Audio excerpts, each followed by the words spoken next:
Welcome back to the channel, everyone. Not quite sure why I did that, really. It seemed pretty cool in my head, but it wasn't a very good idea. Welcome back to the channel. What I want to do today is kind of go back in time a little bit. So I want to talk about gear. I talked about gear in a previous video, which I will endeavour to link up here.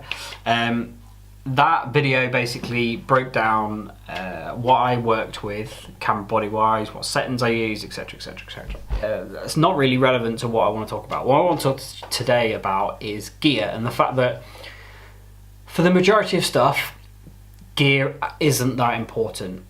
There's a caveat with that, and before all the professional photographers who might well watch this now, in the future, whenever, to stop them approaching my door with pitchforks and flaming torches, I get that in certain situations for certain stuff you need a high performing camera and set of lenses in order to do stuff. I get that. You know, if you're going to shoot the Olympics and you need that must have shot and you're working for one of the biggest news publications in the world, then you need a top end camera with top end lenses. You need to be able to just nail that shot regardless. I get that, it's absolutely fine. However, for the vast majority of people, you don't need a £6,000 camera with a £2,500 lens on it in order to get the photos that you want to get. That's not how it works. So what I want to do is I want to take you back through the cameras that I used to use, the cameras that I've used over the years, and give you some examples of the photos that I've taken with those cameras. So the first camera I ever received, around about a decade ago, I was given it by my uncle, and it started me on the journey of photography. I've been dabbling with cameras. My mum had a camera, the company I worked for had a camera, so I'd played about with them. I knew how to take photos on them. I don't know anything about settings and stuff, but the first camera that I ever got given by my uncle nearly 10 years ago was this one. Now, it's a 450D, a Canon 450D, and this thing just, I shot everything with this. I think I shot a wedding with this, I shot sports with this, I shot a bit of commercial stuff with this, I shot nighttime stuff, I dabbled in some portraiture stuff, you name it, this thing tried it. And this is what I learnt on, you know, I used to carry this thing around with me all the time, every single day, and take photos every single day. I've literally just done a photo shoot in a park that I used to wander around on my lunch break with this little camera, messing around, just taking photos of flowers and stuff like that, just to practice. This thing was brill. Used to love this thing, and I did a little bit of paid work on it, but not a great deal. It came with a kit lens. I also was given a 18 to 200mm lens, but it was busted, so you could only take a photo, turn the camera off, turn the camera back on again, take another photo with that lens on. And then I was given another lens which is similar, which then worked a lot better. It was great. But yeah, this is the first thing I ever learned to shoot on. This is where I cut my teeth. Here's some examples of some photos that I used to take, or that I have taken on this particular camera with different lenses and stuff. Don't get me wrong, this is not all shot with a kit lens, but the camera body took these photos.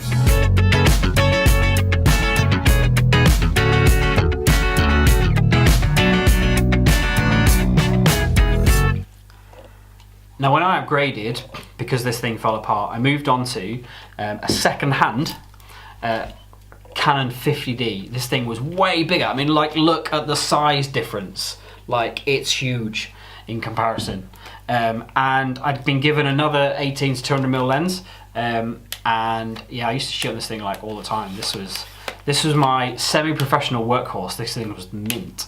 It shot like 6 frames a second, which compared to that budget Canon was just amazing. I had a top view screen so that I could see everything. I thought I was the bee's knees of this. I shot weddings, I shot events, I shot conferences, I shot sports, you name it, I shot everything with this. This was the camera that I started the business with. This was my camera body. When I first started the business, I ended up with a 70 to 200 f4 on it, which kind of really helped the quality, but this is where I started. This is where I really, professionally, this is what I cut my teeth on, because that's all I could afford, and I couldn't afford much else. So things financially were tight when I started the business, like really tight. So this was my workhorse, this was my baby. And even when I upgraded my camera to the one I'll talk about next, this stayed in my bag and my case right up until a few weeks ago. And it was my backup, so that if my main body had ever failed, I had something to go to that I could trust. And don't get me wrong, compared to what I shoot on now, it doesn't really hold up. And I do look back on some things and think, how on earth did I take photos on that in that situation? Because like even now it's tough on what I've got, and I used to make it work on this. But yeah, it's cool. I used to love this thing. This was wicked. Here's some examples of the stuff I've shot on this camera. Some of my favourite images that I've ever taken on this particular camera body.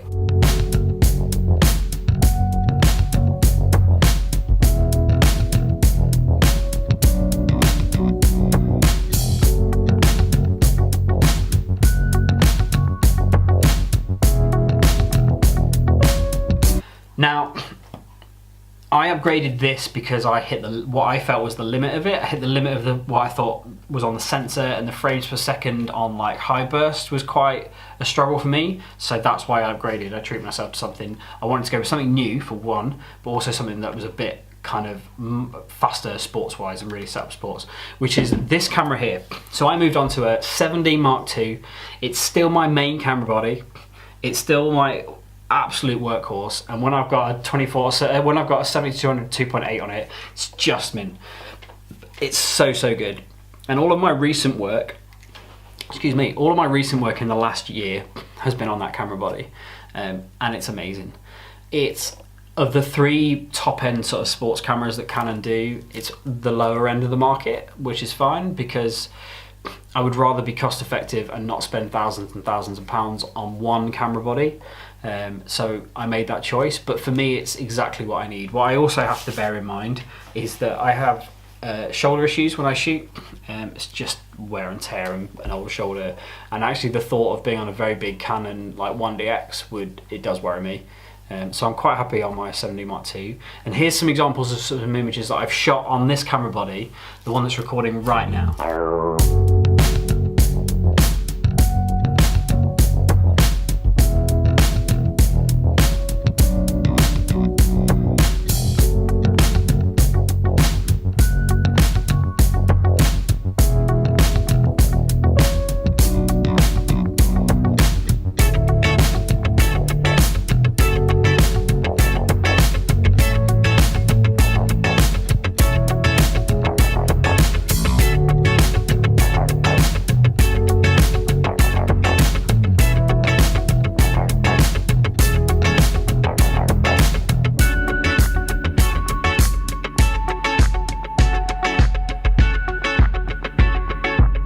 Some of my best work in the last 6 months has been on that camera body, and I love it. But the point I want to try and make is not that you need to go out and spend thousands of pounds on a camera straight away. You need to go and find a Canon 5D Mark IV or something brand spanking new and drop 3 grand on it. But that's not what I'm saying. I've built and I've worked through these cameras over the last decade, over the last 10 years. Without having gone through those steps, without having worked my way up through different cameras, I probably wouldn't be able to take the images I do now. What enabled me to take the photos that I did on all those different camera bodies. So if you look back to the stuff that I shot on that kind of budget Canon 450D, the reason I got some nice photos with it wasn't luck. Probably was, but like a lot of it was the fact that I knew what this thing could do. Like I knew it could do well wide. I knew it could do well in really good light. And I could edit it about a bit and that would be fine. But I also knew that I couldn't stick a telephoto lens on indoors with no light and expect, super tack, sharp, crisp images, because it just wouldn't work like that. So once I understood the tool and I got a flavour of like what I could do and what I couldn't do with it, it allowed me to get much better images because I could just play to those strengths. And even the 50D was exactly the same. Like I learned what this thing could do and what it couldn't do and where I could really push it and where I could kind of get really cool images out of it. And it wasn't luck. It probably was bits of, but it wasn't mainly luck. It was the fact that I knew the camera. And it's the same with that 7D Mark II. I have spent countless hours and hundreds of thousands of images figuring out where it works well, where it doesn't work, and getting the absolute most out of it. And that's the trick. The trick isn't you know, saving up £5 to go and buy a camera because you want to start doing sports photography. It's figuring out how to take great photos on the kit you've already got. And that can be a basic entry level DSLR, that can be a, you know, a mirrorless camera, that can be a top end camera, it doesn't really matter. We've all seen them, we've all seen those photographers who kind of have these amazing pieces of kit and probably have spent 30 grand on their kit bag, and their photos just aren't great. And it isn't because they can't take good photos, it's that they just don't understand how to really get the most out of that camera, you know. And there's a creativity thing in that mix as well, which is fine, but like, you can get amazing photos on a phone. Like, I've got a Hawaii P20 Pro and I can take some wicked images on this. It hasn't got a big lens on it, hasn't got an amazing sensor on it. Like, it's just understanding the tool. And I've had this conversation so many times in the last couple of weeks with people. Once you understand the tool that you've got in your hands and you know how to use it and you know what it can and what it can't do, you can get wicked images from it. And that's the trick. That's what I want to impress on anybody watching this today, is that if you've got a camera in your hands and you wish you had something better, or you wish you'd bought something better, scrap that idea, go back to the beginning and figure out what that camera does well and what it doesn't do well, and learn to get really great images off of that piece of kit. Because once you can do that, you can pick up any camera body and get wicked images. But also what that helps you to do is it helps you develop a bit of a personal style, and personal style is really important with photography. So I implore you, God, that's a big word, I implore you to get to grips with the camera you've got. Don't worry about spending hundreds of thousands of pounds on gear that, you know, you probably are never going to use to its full potential. Learn to shoot what you've got. And if that's a, you know, a £400 camera with a kit lens, it's a £400 camera with a kit lens. You can still get some awesome things with it. If that's a £5,000 camera with a £2,500 camera lens on it, brill. But learn to get the absolute most out of it and kind of learn that piece of kit. Once you do that, you'll be flying. Have an awesome rest of the week.